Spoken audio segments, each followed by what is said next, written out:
बेगम की इको गल पर मैं फेल हो जाता हूँ। बेगम की इको गल पर मैं फेल हो जाता हूँ। वो दबका मारती है और मैं ज़ेर हो जाता हूँ। वाह वाह वाह। हर पासेओं फ्रॉम एवरी एंगल, हर पासेओं अंदाज़ा लगा कर देख लिया, हर पासेओं अंदाज़ा लगा कर देख लिया। शोहर तो वो है, मैं हम ही शेर हो जाता हूँ। जब भी हम घर खरीदने लगते हैं, घर खरीदने का सोचते हैं, तो क्या ऐसे बुनियादी प्रोटोकॉल्स हैं जिनका हमें ख्याल रखना होगा, देखना होगा कोई भी बिल्डिंग लेने से पहले, घर लेने से पहले किन बातों का ख्याल रखना होगा कि ये चीज़ें किसी भी घर को खरीदने से पहले होना लाज़मी है? अच्छा, हमारे यहाँ थोड़ा सा प्रॉब्लम ये है कि हम मटेरियलिज्म की तरफ ज़्यादा शो ऑफ करने की तरफ चले जाते हैं। हम चीज़ की क्वालिटी को नहीं देखते।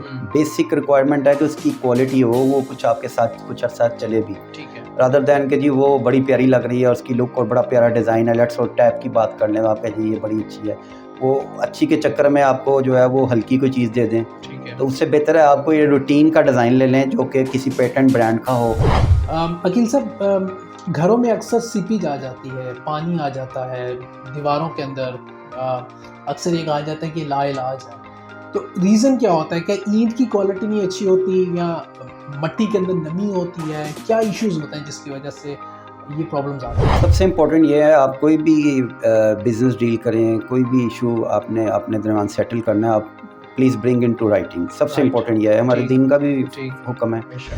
अच्छा अकील साहब, घर खरीदने से पहले ऑफ कोर्स, कोई भी घर बनाने से पहले ऑफ कोर्स आपको प्लॉट की ज़रूरत होती है। प्लॉट खरीदने के क्या प्रोटोकॉल्स होने चाहिए कि किस तरह का प्लॉट होना चाहिए, उसकी डायमेंशंस कैसी होनी चाहिए, उस प्लॉट की विड्थ, लेंथ या जो कुछ भी सब चीज़ें देखी जाती हैं। So what do you recommend कि जब भी कोई शख्स प्लॉट खरीदे, वो किन बातों का ख्याल रखे? लेट्स सपोज आप अपना घर बनाना चाह रहे हैं और आप थोड़ा सा इनोवेटिव चाह रहे हैं, थोड़ा सा क्रिएटिव काम हो, ज़ाहिर है आप किसी अच्छे आर्किटेक्ट को हायर करेंगे। जब उस आर्किटेक्ट को हायर करेंगे डेफिनेटली उसके पास आइडियाज़ भी उस तरह के क्रिएटिव होंगे। तो उस आर्किटेक्ट के जो बैक ऑफ माइंड में है, तो he should be given the opportunity कि वो फ्रंट लाइन पर आए और इस प्रोजेक्ट को हेड करे। अक्सर ये देखा गया है कि जब आप किसी कॉन्ट्रैक्टर को हायर करते हैं किसी प्रोजेक्ट के लिए, या घर का प्रोजेक्ट हो, किसी बिल्डिंग का प्रोजेक्ट हो, उसमें कॉन्ट्रैक्टर और मालिकान हैं, उनके दरमियान डिस्प्यूट आ जाता है, कोई ना कोई इशू आ जाता है, कोई ना कोई प्रॉब्लम आ जाती है। आपको क्या लगता है, what are the basic reason, क्या वजूहात होती हैं जिसकी वजह से ये डिस्प्यूट पैदा हो जाते हैं?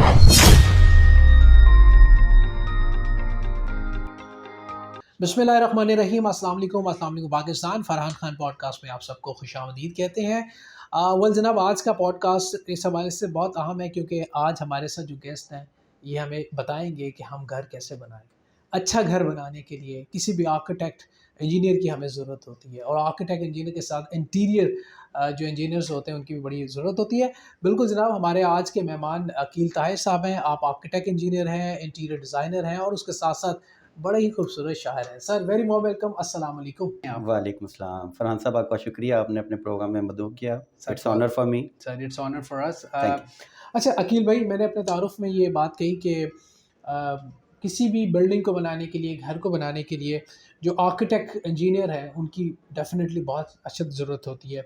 आप क्या समझते हैं कितना ज़रूरी होता है किसी भी बिल्डिंग को, किसी भी घर को बनाने के लिए आर्किटेक्ट इंजीनियर का होना? बिस्मिल्लाहिर्रहमानिर्रहीम। फरहान भाई, ऐसा है कि आप जब किसी भी प्रोजेक्ट को डिज़ाइन करते हैं, ये बेस करता है उस प्रोजेक्ट की डिज़ाइनिंग किस तरह की है, उसमें किस किस्म की आपको सर्विसेज रिक्वायर्ड हैं, वो सुपर स्ट्रक्चर आया, उसमें कोई फ्रेम स्ट्रक्चर पे आप जा रहे हैं, कोई कमर्शियल बिल्डिंग है, रेजिडेंशियल प्रोजेक्ट है, किसी इंस्टीट्यूशन की बिल्डिंग है, फिर उसके अकॉर्डिंग आपको उस तरह की टीम हायर करनी पड़ती है। लेट्स सपोज आप अपना घर बनाना चाह रहे हैं और आप थोड़ा सा इनोवेटिव चाह रहे हैं, थोड़ा सा क्रिएटिव काम हो, ज़ाहिर है आप किसी अच्छे आर्किटेक्ट को हायर करेंगे। जब उस आर्किटेक्ट को हायर करेंगे डेफिनेटली उसके पास आइडियाज़ भी उस तरह के क्रिएटिव होंगे। तो उस आर्किटेक्ट के जो बैक ऑफ माइंड में है, तो he should be given the opportunity कि वो फ्रंट लाइन पर आए और इस प्रोजेक्ट को हेड करे, ठीक है। ताकि वो प्रोजेक्ट जो है जिस तरह वो चाह रहे हैं उनकी उसी एम्बिशन के मुताबिक वो अपनी फुल फॉर्म में आपको बनकर नज़र आए। तो उसकी बहुत सी सूरतें होती हैं, उसमें आर्किटेक्ट के पास भी टीम वर्क हो सकता है। सम टाइम आप कंस्ट्रक्शन कंपनी हायर कर लेते हैं या इंडिविजुअली आप किसी कॉन्ट्रैक्टर को हायर कर लेते हैं। तो वो एक टीम वर्क की फॉर्म में आप चलते हैं। कॉन्ट्रैक्टर जॉब आपने हायर कर ली, उधर से आपने अपना प्रोजेक्ट डिज़ाइन करवा लिया और आपने एक सर्वेयर रख लिया और अपने साथ आर्किटेक्ट को भी आपने एंगेज कर लिया। तो ये ऐसा प्रोजेक्ट जो है डेफिनेटली एक फ्रूटफुल बनेगा। आप पूरी उसमें कमर्शियल अप्रोच के साथ चाह रहे हैं, प्रोफेशनल टीम के साथ चाह रहे हैं, तो डेफिनेटली जो आप चाहते हैं वो आउटकम भी वैसा ही हो। अच्छा, ये चीज़ बताइए कि अक्सर लोग घरों को डिज़ाइन कर लेते हैं, मैप बनवा लेते हैं आर्किटेक्ट इंजीनियर से, लेकिन वो घर खुद बनाना शुरू कर देते हैं। कोई लेबर ली या फिर किसी ठेकेदार को लेके उसको घर बनाना शुरू करते हैं। अच्छा, इसके क्या नुकसानात होते हैं कि आप जब खुद से चीज़ों को लेके चलना शुरू कर देते हैं without any architect engineer, without any experts skilled लोगों, अगर आपके साथ ना हो? वेल एंड गुड, ऐसा मोस्टली हो भी जाता है कि लोगों का एक्सपीरियंस होता है, एक्सपीरियंस बेस पे उनको, क्योंकि कंस्ट्रक्शन शायद उन्होंने पहले भी ज़िंदगी में कभी की हो नहीं, और वो गो नहीं, थ्रू नहीं, हुए ये हों। कॉस्ट कटिंग लोग कर रहे होते हैं अक्सर। हाँ, आप अपने प्रोजेक्ट में आप कॉन्ट्रैक्टर को हायर करेंगे, अगर आपको बिल्कुल एक्सपीरियंस नहीं है तो फिर आपको कहीं से डैमेज पड़ सकता है। ठीक है। तो बेसिकली आर्किटेक्ट को हायर करने का मकसद ये होता है कि the construction should be optimum, कि जी। उसकी क्वालिटी, उसके अंदर जिस तरह किस्म का काम हो रहा है और टीम जो काम कर रही है, मेसनरी वर्क ख़ास तौर पे, हुँ। वो आया अप टू द मार्क हो रहा है, उसमें कुछ कमी तो नहीं है, कहीं से कोई उसमें फ्लॉ तो नहीं आ रहा। ठीक, ये आर्किटेक्ट ने देखनी है यस, सारी कभी चीज़ें। भी कॉन्ट्रैक्टर इन फ्लॉज़ को अपनी, वो तो उसके अगेंस्ट जाएगी बात कि वो अपने फ्लॉज़ जो है आपको हाईलाइट करे। एग्ज़ैक्टली। तो आप जिस आर्किटेक्ट को हायर करेंगे, ज़ाहिर है उन्होंने इन चीज़ों को स्टडी किया होता है, इनके प्रॉस कॉन्स को उन्होंने स्टडी किया होता है, वो साथ साथ आपको हाईलाइट करते जाएंगे और मॉनिटर करते जाएंगे। उस मॉनिटरिंग में ये एक अच्छी चीज़ आपके सामने आएगी बनकर। अक्सर ये देखा गया है कि जब आप किसी कॉन्ट्रैक्टर को हायर करते हैं किसी प्रोजेक्ट के लिए, या घर का प्रोजेक्ट हो, किसी बिल्डिंग का प्रोजेक्ट हो, उसमें कॉन्ट्रैक्टर और मालिकान हैं, उनके दरमियान डिस्प्यूट आ जाता है, कोई ना कोई इशू आ जाता है, कोई ना कोई प्रॉब्लम आ जाती है। आपको क्या लगता है, what are the basic reason, क्या वजूहात होती हैं जिसकी वजह से ये डिस्प्यूट पैदा हो जाते हैं? सबसे इम्पोर्टेंट ये है, आप कोई भी बिज़नेस डील करें, कोई भी इशू आपने अपने दरमियान सेटल करना है, आप प्लीज़ ब्रिंग इनटू राइटिंग। सबसे राइट। इम्पोर्टेंट ये है, हमारे जी, दीन का भी ठीक, हुक्म है। बेशक। तो जब आपने चीज़ें नोट डाउन की होंगी, अच्छा इवन उसमें माइन्यूट डिटेल भी लेकर आएँ कि ये लेट्स ऊपर पैरापेट बनानी है, आपने ओपन कंपाउंड को उसमें टाइल वर्क करना है, ठीक, बाउंड्री वॉल आपने ठीक, डिज़ाइन ठीक। की है, उसको आपने बनाना है, एलिवेशन पे टाइल क्लैडिंग है। ये चीज़ें out of the structural job होती हैं। तो इन हुँ, चीज़ों को आप पहले राइटिंग में ले आएँ कि इसका आप क्या चार्ज करेंगे। Once things are decided there is no dispute at um, all. बाकी रह गई बात, अगर कोई आपकी वही बात आ गई कि अगर आपने वर्कआउट नहीं किया, आपने कॉन्ट्रैक्टर अच्छा हुँ, नहीं हायर किया और उसकी जॉब अगर आपको स्टैंडर्ड की नहीं लग रही, तो फिर आप ज़ाहिर है आपका क्लैश शुरू हो जाएगा, भई आप ये क्या कर रहे हैं, आप मटेरियल ज़ाया कर रहे हैं, आपकी दीवार टेढ़ी है, आप लेवलिंग नहीं कर रहे, डैम्प लेवल पे नहीं है, जो डीपीसी लेवल होता है बिल्डिंग की, उसको मॉनिटरिंग नहीं करनी आ रही, या वो खुद वो टाइम नहीं दे रहा, कॉन्ट्रैक्टर और जगह कहीं बिज़ी हो जाता है जाके, और लेबर तो इतनी मैच्योर नहीं ना होती कि वो आपका काम खुद ही ऐड कर ले। हर प्रोजेक्ट पे लाज़मन कोई ना कोई उनका सर्वेयर और कोई ना कोई कॉन्ट्रैक्टर टाइप बंदा ज़रूर ऑल द टाइम होना चाहिए। ज़रूरी है, यानी यस, कि हर सूरत आप। आर्किटेक्ट ने तो आना है, उसने 1 घंटा आधा घंटा टाइम गुज़ार के अपने कमांड कर जानी है कि आप इस तरह इसको अकॉर्डिंगली डिज़ाइन के करते जाएँ, चेक कर लेना है कि अकॉर्डिंगली काम हो रहा है, देन इट्स ठीक, ओके। ठीक। बाद में पूरा दिन तो लेबर ने काम करना है और उसको हेड कर रहा होता है उसका कॉन्ट्रैक्टर। तो कॉन्ट्रैक्टर को आप एंगेज ज़्यादा से ज़्यादा करें हुँ, कि वो ज़्यादा से ज़्यादा टाइम वहाँ पे दें और इस किस्म की चीज़ों को अवॉइड करें। और बाकी रह गई बात इसमें कि खुदा ना खास्ता अगर आपके एंड से भी कोई प्रॉब्लम आ जाती है, कुछ आपके पास पेमेंट का शॉर्ट हो शेड्यूल जाती है। डिस्टर्ब हो रहा है, तो काम उस डिले हो वजह से भी जाता है। बन जाता है कि ज़ाहिर है एक सर्टेन टाइम ऑफ फ्रेम में उसने आपको तैयार देना है कॉन्ट्रैक्टर ने, और उसने आगे भी कोई जॉब लेनी है ट्रू। और आपका वो बाउंड है और आप उससे टाइमली उसको एक नहीं दे रहे मटेरियल। अच्छा सर, एक बहुत अहम चीज़ वो ये है कि जब भी हम घर खरीदने लगते हैं, घर खरीदने का सोचते हैं, तो क्या ऐसे बुनियादी प्रोटोकॉल्स हैं जिनका हमें ख़्याल रखना होगा, देखना होगा कोई भी बिल्डिंग लेने से पहले, घर लेने से पहले, किन बातों का ख़्याल रखना होगा कि ये चीज़ें किसी भी घर को खरीदने से पहले होना लाज़मी है? बड़ा इंपॉर्टेंट क्वेश्चन आपने किया है। देखें, स्ट्रक्चर एक दफ़ा जब बन जाता है, लेट्स सपोज़ आपने ब्रिक, लोग ये समझते हैं कि हम थोड़ा-सा मटेरियल वाइज़ सस्ता चला जाएँगे तो हमें शायद फ़ायदा होगा। सपोज़ आप ब्रिक सस्ती ले लेते हैं और वो हुँ, प्रॉपर बर्न नहीं हुई हुई, हुँ, तो वो तो मॉइस्चर लेगी, उसकी स्ट्रेंथ कम होगी, उसमें वॉल में क्रैक आ सकते हैं। हुँ, ठीक हुँ, है? तो ये उसमें से साल्ट एक्सपोज़ करेगी जब वो एक दफ़ा मॉइस्चर अब्ज़ॉर्ब करेगी। हुँ, तो आप प्रॉपर ब्रिक लें, अच्छी क्वालिटी की लें, ए क्लास ब्रिक लगाएँ। Brick once installed can't be remove, can't be evicted from the structure. आपका वो सारी ज़िंदगी एक पार्ट ऑफ द स्ट्रक्चर रहना है। हुँ। ब्रिक पे कोई कंप्रोमाइज़ ना हो, बेसिक मटेरियल्स वही रहेंगे। हाँ, आप इसमें अगर प्राइस कट डाउन करना चाहते हैं, आप फिनिश पे आके करेंगे। आप ट्रेज़ो फिनिश पे चले जाएँ, आप जिस पे चले जाएँ, फर्श को जो आप फ्लोर को फिनिश कर रहे हैं, आप प्लास्टर फ्लोर जैसे पहले वक्तों में कलर उसमें ऐड करके कर लेते थे, बड़े अट्रैक्टिव होते थे। अगर आपने ऊपर कारपेट करना है दैट इज़ ओके। सिमिलरली आप वुड वर्क पे जा रहे हैं, आप ज़्यादा ना एक्सपेंसिव सॉलिड वुड ना करें आप सिंपल फ्लश डोर लगा लें, प्लाई के दरवाजे लगा सकते हैं, पैनल डोर्स मिलते हैं मार्केट में। तो इन चीज़ों पे आप प्राइस को कट डाउन करें, लेकिन स्ट्रक्चरली आप अगर समझते हैं कि खाली स्ट्रक्चर में मैं बहुत ज़्यादा खेल जाऊंगा और मैं सीमेंट की रेशो कम कर लूँ, स्टील को थोड़ा सा रिड्यूस कर लूँ, नहीं, वो आपके लिए होता है वैसे। नहीं सर, वो पॉसिबल नहीं है मोस्टली। बल्कि जो कमर्शियल बिल्डिंग, अब तो रेजिडेंशियल बिल्डिंग्स में भी, बल्कि कुछ सोसाइटीज़ DHA है, जैसे आपका बहरिया टाउन है, इन्होंने तो मस्ट कर दिया कि आपने स्ट्रक्चर इंजीनियर का स्ट्रक्चर डिज़ाइन भी साथ अटैच करना है, अच्छा, उसके अच्छा। बगैर आपका अप्रूवल नहीं होगी। लेकिन प्राइवेटली ये होता है ना, जी, मटेरियल्स के अंदर। लेकिन ये मैल प्रैक्टिस है। इस प्रैक्टिस को हमें जो है ना डिस्करेज करना है। ऐसा नहीं करना कि बेसिक स्ट्रक्चर देखें, उसके नीचे कीमती जानें रह रही हैं, तो उसके साथ ना आप प्लीज़ खेलें। आप इंटीरियर थोड़ा सा कम इवन फिनिश तो कर आप लें। जो छत कर रहे हैं, छत डाल रहे हैं, उसका मटेरियल भी जी, जी, शुड बी डेफ़िनिटली, वेरी बिल्कुल, बिल्कुल, अप्रोप्रिएट होना चाहिए, बिल्कुल, पूरा बिल्कुल। अप टू द मार्क होना चाहिए। स्ट्रक्चर के ऊपर आप कंप्रोमाइज़ ना करें, आप इंटीरियर फिनिशेज़ आप कभी भी अपना वुड वर्क चेंज कर सकते हैं, दरवाजे भी चेंज हो सकते हैं, टैप सस्ती लगाई हैं अगर वो भी चेंज कर सकते हैं, अगर आपने बजट कल को अच्छा हो जाता है। अकील साहब, घरों में अक्सर सीपीज आ जाती है, पानी आ जाता है दीवारों के अंदर। अक्सर ये कहा जाता है कि लाइलाज है। तो रीज़न क्या होता है? क्या ईंट की क्वालिटी नहीं अच्छी होती, या मट्टी के अंदर नमी होती है? क्या इश्यूज़ होते हैं जिसकी वजह से ये प्रॉब्लम्स आती हैं? इसमें मल्टी फैक्टर्स है, वही मैंने बात की ना, अगर आपकी ब्रिक की क्वालिटी अच्छी नहीं है तो वो उसमें मॉइस्चर कंटेंट एब्जॉर्ब बड़ी जल्दी से तेज़ी से कर लेगी। हुँ, और आपके घर के अंदर कोई इंटरनल लीकेज है, वो भी उसका फैक्टर हो सकता है। अगर DPC प्रॉपर नहीं पड़ा हुआ, उसको मॉनिटरिंग नहीं किया, इवन अगर आप समझते हैं कि इस एरिया में ज़्यादा चांस है लोगों के, आपको कंप्लेंट नज़र आ रही है इस किस्म की हुँ। कि वहाँ पे सीपीज आई हुई है फाउंडेशन से राइट फ्रॉम, तो आप फाउंडेशन के भी ना ट्रीटमेंट कर सकते हैं, उसमें केमिकल एप्लीकेशन ऐसा कर सकते हैं जो सीलेंट काम करता है, या उसके अच्छा, ऊपर आप ट्रेजो, इफ़ेक्टिव है वो? यस, या आप फाउंडेशन को बहुत इनर आउटसाइड जो है उनको आप ट्रेजो का प्लास्टर करवाएं, ताकि वो लेफ्ट राइट से जब उसके अंदर आप, फाउंडेशन से आपकी मुराद क्या है कि जब 3 फुट यस, पे आ जाए? Yes, yes, right from the footing, जब ओके। आप बिल्डिंग को उठाते हैं तो फाउंडेशन लेवल से जब आप DPC लेवल पे आते हैं, DPC लेवल वो होता है जहाँ पे आके आपने एक ब्रिक वर्क को ब्रेक करना होता है कि नीचे का मॉइस्चर कंटेंट ऊपर ट्रैवल ना करे, तो वहाँ हम एक DPC की लेयर दे देते हैं कंक्रीट की। तो उस कंक्रीट से ये होता है कि वो उस जगह के उस बैरियर बन जाता है और नीचे से जो भी कोई मॉइस्चर कंटेंट है उसको ऊपर ट्रैवल नहीं करने देता, और उसी लेवल पे हम अपना फ्लोर डिफाइन करते हैं। लेट्स सपोज आप अपना रोड से 2 फुट एलिवेट करना चाहते हैं फिनिश फ्लोर लेवल, तो उसी लेवल पे वो DPC लेवल आपका आएगा। तो ये चीज़ होती है। बाकी रहेगी बात जो आप कह रहे हैं कि आ जाती है कंप्लेंट, ये कुछ सॉइल में भी इश्यूज़ हो सकते हैं उस ओके। एरिया की, हो सकता है वहाँ पे कुछ ऐसा पहले दरिया की जगह हो, या वहाँ कोई और इश्यू भी हो सकता है।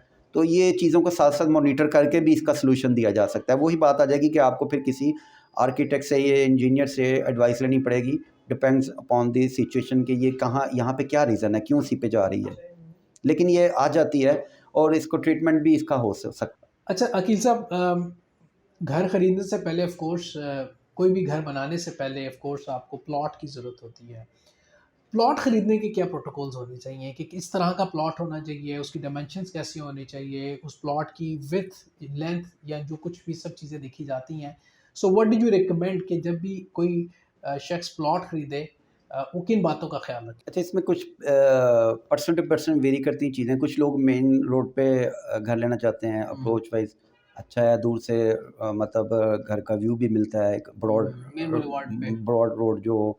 लेकिन उसका फ्लॉज़ ये है, कुछ नुकसान ये है कि बाद में आपको पता है वहाँ से ट्रैफ़िक गुज़रेगी, और पाकिस्तान में एक डस्ट का एलिमेंट भी है और घर के अंदर फिर ज़्यादा डस्ट भी आती है। ठीक है। यहाँ सफाई उस तरह मॉनिटर नहीं होती, ठीक। ये भी इश्यूज़ हैं। और इसके अलावा आप अगर कॉर्नर प्लॉट लेना चाहते हैं, उसकी थोड़ी-सी अगर आप कॉस्ट बेयर कर सकते हैं, वो थोड़ा-सा एक्सपेंसिव होता है। उसमें एक तो लैंड एक्स्ट्रा मिल जाती है, 1 मरला, आधा मरला, कुछ प्लस भी कर लें आप। तो उसमें ये है कि घर थोड़ा-सा हैंडसम हो जाता है। लेट्स सपोज़ आप 5 मरले का घर बनाना चाह रहे हैं, लेकिन जब आप कॉर्नर लैंड पे जाते हैं, एक तो वो 2 साइड उसका एलिवेशन भी क्रिएट हो जाता है, उससे एक घर की अपनी एक वर्थ बनती है। एक अगर आप शौक से घर बनाना चाहते हैं, एक आपको 2 साइड एलिवेशन मिलता है, दूसरा आपकी थोड़ी-सी उसमें 1 मरला भी अगर आप एक्सेस लैंड ले लेते हैं, तो एक घर आपका बड़ा एप्रिशिएट हो जाती है अंदर स्पेसेस आप देखें। अच्छा। और सेकंड ये है कि कोई भी घर आप ऐसा ना लें जो हमारे वेदर के हवाले से आपसे मैं बात कर रहा हूँ, जो कि वेस्ट फेसिंग हो। Waste facing. यानी अगर सूरज गुरूब हो रहा है और शाम के टाइम आप घर आपका फेस कर रहा है, आपका फ्रंट पे डेफिनेटली गैरेज भी है और पूरा घर का फ्रंट ही उस तरफ एक्सपोज हो रहा है, उसको हीट करेगा। और अच्छा। अगर ऐसा कोई प्लॉट है तो उसको आर्किटेक्ट बड़े अच्छे तरीके से डिज़ाइन कर लेते हैं कि उन चीज़ों को थोड़ा सा अवॉइड किया जाता है, जहाँ से डायरेक्ट सनलाइट जो है आफ्टरनून जो है वो उस घर की टेम्परेचर को डैमेज ना करे। जी। उसको कूल डाउन रखने के लिए आर्किटेक्ट्स उनके पास बहुत से सॉल्यूशंस होते हैं। सॉइलिंग टेस्ट भी किया जाता है? सॉइल टेस्ट तो बहुत बुनियादी चीज़ है। जब भी आपको बिल्डिंग बनाए उसके लिए सॉइल टेस्ट रिक्वायर्ड है, क्योंकि आपको पता नहीं सॉइल की बेरिंग कैपेसिटी क्या है। तो बेरिंग कैपेसिटी अगर डिफाइन नहीं होगी तो फिर आप या तो उसको ओवर डिज़ाइन करेंगे फाउंडेशन से स्टार्ट करके और ऊपर स्टील तक कॉलम वगैरह की आपने फुटिंग देनी है अगर कमर्शियल बिल्डिंग है, या आप ओवर स्टील कर लेंगे या फिर आप अंडर स्टील रहेंगे। तो इसके लिए आपको पहले बेसिक जो है आपको सॉइल टेस्ट करना चाहिए। वो इतना कोई महंगा टेस्ट नहीं है, लेकिन वो इंतहाई बेसिक नीड है। अच्छा सर, महंगाई के इस दौर में कंस्ट्रक्शन कॉस्ट जो है ना वो बहुत बढ़ती जा रही है। आप इरादा कुछ करते हैं, फिर थोड़े से वक्त के बाद ऑफ कोर्स पाकिस्तान के अंदर प्राइसिंग फ्लक्चुएशन बहुत ज़्यादा होती है, तो ये भी एक स्किल है, ये भी एक आर्ट है। व्हाट डू यू थिंक कि जब एक लेमैन घर बना रहा होता है, उसके साथ कोई एक्सपर्ट टीम नहीं होती, वो कैसे बाइंड करे, और कितना ज़रूरी है कि स्किल्ड लोगों के साथ या ऐसी टीम को आप हायर करें जो जिनकी परचेजिंग स्किल्स अच्छी हैं, ताकि आपकी कॉस्ट के ऊपर अफेक्ट ना हो, ताकि आपकी कॉस्ट कंट्रोल हो सके? अच्छा, हमारे यहाँ थोड़ा सा प्रॉब्लम ये है कि हम मटेरियलिज्म की तरफ ज़्यादा शो ऑफ करने की तरफ चले जाते हैं। हम चीज़ की क्वालिटी को नहीं देखते। बेसिक रिक्वायरमेंट है कि उसकी क्वालिटी हो, वो कुछ आपके साथ कुछ अर्सा चले भी, ठीक है। रादर दैन कि जी वो बड़ी प्यारी लग रही है और उसकी लुक और बड़ा प्यारा डिज़ाइन है, लेट्स और टैप की बात कर लें तो आप कहें जी ये बड़ी अच्छी है, वो अच्छी के चक्कर में आपको जो है वो हल्की कोई चीज़ दे दें। ठीक है। तो उससे बेहतर है आपको ये रूटीन का डिज़ाइन ले लें जो कि किसी पेटेंट ब्रांड का हो। ठीक है जी, उस ब्रांड को आप लगाएं, उसकी डिज़ाइनिंग को आप तरफ ना अभी जाएं। आप एक पेटेंट चीज़ लगाएं जिसके आपके पीछे आपको गारंटी हो कि हाँ इसका ये कुछ लाइफ टाइम गारंटी दे रहे हैं या कुछ सर्टेन पीरियड ऑफ टाइम तक जो है ना ये प्राइस थोड़ा सी बढ़ जाएगी, लेकिन ये है कि जी। ड्यूरेबिलिटी ज़्यादा होगी। शो ऑफ की तरफ इतना आपका फोकस नहीं होना चाहिए, क्वालिटी की तरफ फोकस होना चाहिए कि इस चीज़ की क्वालिटी क्या है। पहले क्वेश्चन क्वालिटी का करें, देन उसके बाद उसका करें कि हाँ इसमें लेटेस्ट क्या डिज़ाइन चाह रहा है। और जब आप थोड़ा सा लेटेस्ट की तरफ जाते हैं ना, वो उस नाम के पीछे ही आपके जो है ना वो आ जाता है कि जी ठीक है ये एक्सपेंसिव हो जाएगी। तो अगर आप बजट में रहना चाहते हैं, आप बेसिक उसकी क्वालिटी का पूछें और एक नॉर्मल डिज़ाइन वाली चीज़ लगाएं जो मार्केट में रूटीन में चल रही है, कोई एक्स्ट्राऑर्डिनरी नहीं है। जो फैशन को अगर आप देखेंगे तो फिर आपको महंगा प्रोजेक्ट पड़ेगा। अच्छा सर, आप क्रिएटिव काम करते हैं, आप रंगों से खेलते हैं, आप आर्किटेक्ट खूबसूरत करते हैं डिज़ाइन, और रंगों के साथ खेलते हैं, कहते हैं लफ्ज़ों से भी बड़े खूबसूरत अंदाज से आप खेलते हैं। तो हम चाहेंगे कि हमारे देखने वालों को, हमारे सुनने वालों को कुछ खूबसूरत सी अपनी शायरी अता कीजिए। आप मज़ाक के अंदर भी बड़ा खूबसूरत कहते हैं, तो आज हो जाए फिर हमारे इस प्रोग्राम में आपकी शायरी। हम चाहेंगे आप कुछ हमें सुनाइए। शादीशुदा के हवाले से ऐसे है, किसी ने खालिद मुस्तफ़ा साहब ने बड़ा अच्छा कहा कि ये जो इश्किया शायरी होती है ना, ये अपनी फ्रेंड के लिए होती है, और जो मज़ाहिया शायरी होती है वो बेगम के लिए होती है। तो मेरे नज़दीक मैं फ्रैंकली संजीदा शायरी और मिज़ाह को प्रेफर करता हूँ। इसी में मेरी है थोड़ा बहुत जो मैं सीख रहा हूँ। तो मैं लग़्व और इश्किया शायरी नहीं करता, तो उसमें थोड़ा सा मज़हब भी इजाज़त नहीं देता और बेगम भी इजाज़त नहीं देती। खैर ये बेगम ने कहा तो नहीं मुझे, मैंने अंदाज़ा लगा लिया था, इतना समझदार हूँ मैं कि बेगम की क्या ख्वाहिश होगी और वो क्या चाहती। तो मैं 2 अशआर अर्ज़ करता हूँ आपके सामने। बेगमें तो कभी भी नहीं चाहेंगी कि इश्किया शायरी करें बेगम के होते हुए। लेकिन चलें, दिल लगाने के लिए ये गुमान अच्छा है कि चलो बंदा इस तरह ही अपना वक़्त गुज़ार ले, कुछ और तब हो नहीं सकता शादी के बाद। बिल्कुल ऐसा ही है। तो ये इसमें थोड़ा सा पंजाबी तड़का है, 2 शेर सुनाता हूँ आपको। अच्छा, ये 2 अशआर सुनाता हूँ। इसमें है, इसका उन्वान है जानलेवा इलाज। जानलेवा इलाज। यस, जानलेवा इलाज। इलाज करवा रहे हैं लेकिन जानलेवा है। बहुत अच्छा उन्वान है। उनसे नज़रें जब से मिलाई, उनसे नज़रें जब से मिलाई, आँखों में दारू डाल रहे हैं। आँखों में दारू डाल रहे हैं। उनसे नज़रें जब से मिलाई, आँखों में दारू डाल रहे हैं। दारू डालने वास्ते फिर उन्हीं से नज़रें मिला रहे हैं। बहुत अच्छा है। दारू डालने वास्ते फिर उन्हीं से नज़रें मिला रहे हैं। माना था उनको अपने हर मर्ज़ का इलाज, माना था उनको अपने हर मर्ज़ का इलाज, उस इलाज की बदौलत ही अब मरने जा रहे हैं। उस इलाज की दौलत ही अब मरने जा रहे हैं। बहुत अच्छे, बहुत अच्छे। तो इस तरह का थोड़ा सा एक और मैं आपको सुनाता हूँ, इससे मिलता जुलता कुछ। ये उन्वान है जी, बंदा हुनकी करे। पंजाबी में इसका उन्वान है, बंदा हुनकी करे। बंदा हुनकी करे। 4 शेर हैं जी। और अर्ज़ किया है, कोई मेरी इस नेकी को भी शामिले ज़िक्र करे। ठीक है। कोई मेरी इस नेकी को भी शामिले ज़िक्र करे, बंदा 4 निकाह बाद और कितनी से वफ़ा करे। वाह वाह वाह, बहुत अच्छे। कोई मेरे लिए भी इस शहर में मुकामे गैर पैदा करे, वाह कोई मेरे लिए भी इस शहर में मुकामे वाह गैर पैदा करे, बंदा चारों से बचकर जहाँ कभी छुप जाया करे। वाह वाह वाह, जी। दिल का दर्द। वैसे तो नफ्सियात के तार समझता हूँ फर्दन फर्दन, ठीक हो गया। वैसे तो नफ्सियात के तार समझता हूँ फर्दन फर्दन, जब चारों ही मिल जाएं तो अकेला शोहर क्या करे। वाह वाह वाह वाह। और आखिरी शेर है, उसने इत्तेफाक। जी हाँ, दूर कहीं चार बेगमों का जांबर शोहर, दूर कहीं चार बेगमों का एक जांबर। जांबर शोहर, बहुत अच्छा। एक बात पते की बताया करे। दूर कहीं चार बेगमों का जांबर शोहर, एक बात पते की बताया करे, बंदा चौथी कर ले तो भी उसको अगलौती गिनवाया करे। वाह वाह वाह, बहुत अच्छा जी, लड़ाई जबरदस्त। खत्म हो जाएगी। है जी। बहुत अच्छा है, बहुत खूब, बहुत खूब। अच्छा, एक थोड़ा सा हमारा ये हमारा इशू भी है, अलमिया भी है, मैं उस हवाले से भी एक शेर सुनाना चाहता हूँ। इसमें थोड़ा सा संजीदगी का पहलू है। उन्वान है अनोखे हाथ। अच्छा। हमने बहुत सौ के हाथ देखे, हमने बहुत सौ के हाथ देखे। हमने बहुत सौ के हाथ देखे, फिर उसमें उनके अहवाल देखे, हम्म। और जो तुमने हमारे साथ किया हमने कभी ऐसे हाथ ना देखे। वाह वाह वाह वाह। ये हम वाह, जो किसी पे हाथ- ब्लाइंड फेथ कर लेते हैं ना जब, तो बिल्कुल फिर हम ऐसा। मारे जाते हैं। हालांकि ये ऐसा होना नहीं चाहिए। जब कोई आप पे ब्लाइंड फेथ करता है तो आप उसको उसका रिटर्न दें, ताकि वो आइंदा भी आपको मौका दे। अच्छा जी, एक शेर है कि शोहर बोला खुशगवार सुबह की शुरुआत, बाकी दिन को टेंशन फ्री बना सकते हैं। शोहर बोला खुशगवार सुबह की शुरुआत, बाकी दिन को टेंशन फ्री बना सकते हैं। बेगम बोली इसका मतलब आज पहले हम शॉपिंग, फिर ब्यूटी पार्लर, फिर अम्मी के घर जा सकते हैं। बहुत अच्छे। बहुत अच्छा संभव किया जी उन्होंने, कंक्लूड कर दिया। बहुत बहुत अकील साहब, बहुत बहुत शुक्रिया आपका। Thank you very much. It was wonderful podcast with you, और आपसे आज बहुत सीखने को मिला, बहुत सी नई चीज़ें हैं। ऑफ कोर्स वो तमाम दोस्त जो घर बनाना चाहते हैं, कोई बिल्डिंग्स बनाना चाहते हैं, उनके लिए बड़ी इन्फॉर्मेशन है।